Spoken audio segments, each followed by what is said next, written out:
हम बीमार हैं क्योंकि हमारी प्रकृति बीमार है। कहना ना होगा कि हमारा स्वास्थ्य प्रकृति के साथ ही हमारे व्यवहार का भी परिणाम है। वायरस हमारे रास्ते को सही करने का संकेत दे रहा है।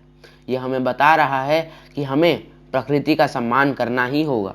हमने समूची प्रकृति को अपने कब्जे में ले लिया है और अन्य सभी जानवरों पर हावी हो गए हैं। लेकिन हम यह भूल गए हैं कि हमारी संपूर्ण आर्थिक समृद्धि छोटे सूक्ष्म जीवों यानी वायरस द्वारा मिटा दी जा सकती है।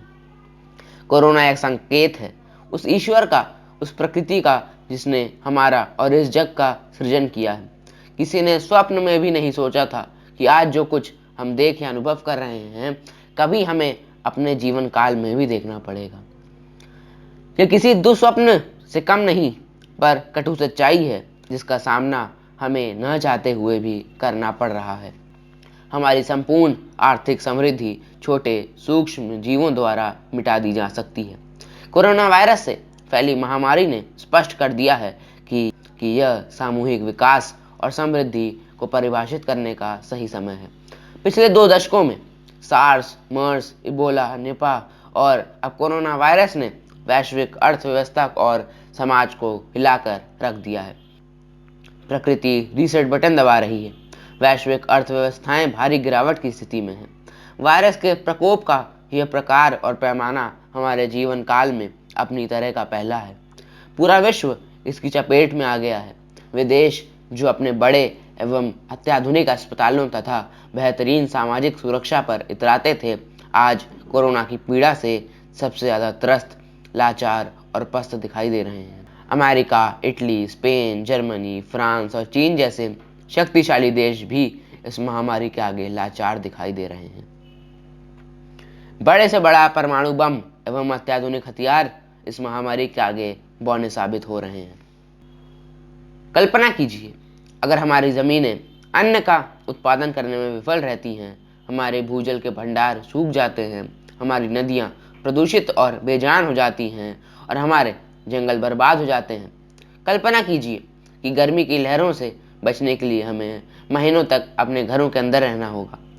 कोई रास्ता नहीं है कि हम उत्सर्जन कम करने के लिए बर्फ के पिघलने को धीमा कर दें और अपनी नदियों में अंतिम जीवित मछलियों और कछुओं की रक्षा करें। कहना होगा कि यदि हम अन्य जीवों और उनके आश्रय के अधिकारों का सम्मान नहीं करते हैं तो कोविड-19 जैसी महामारी बराबर आएंगी। यह भी स्पष्ट हो गया है कि जंगली जानवरों के नए वायरस से हमारी प्राकृतिक प्रतिरक्षा सुरक्षा को चुनौती मिलती रहेगी। वायरस एक लक्षण है, संकेत है जिसे हमें भविष्य में और भी बड़े महामारी का सामना करने की तैयारी के लिए इस्तेमाल करना चाहिए।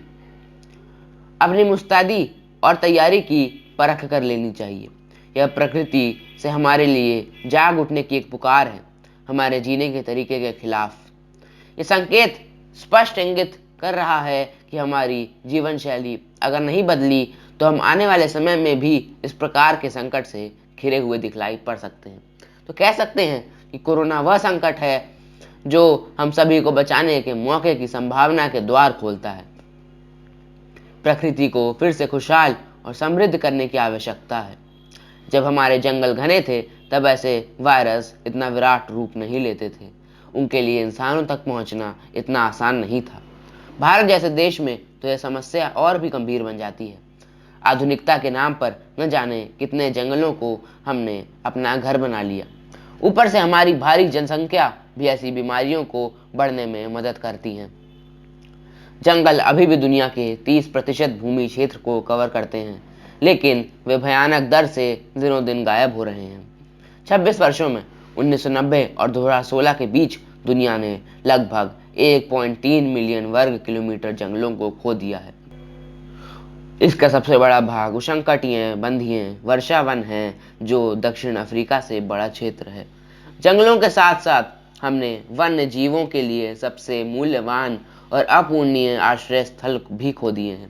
कहना ना होगा कि भविष्य में ऐसी किसी आपदा का सामना हमें फिर न करना पड़े। इसके लिए हमें बहुत संजीदगी से विचार करना होगा। जय हिंद, जय भारत।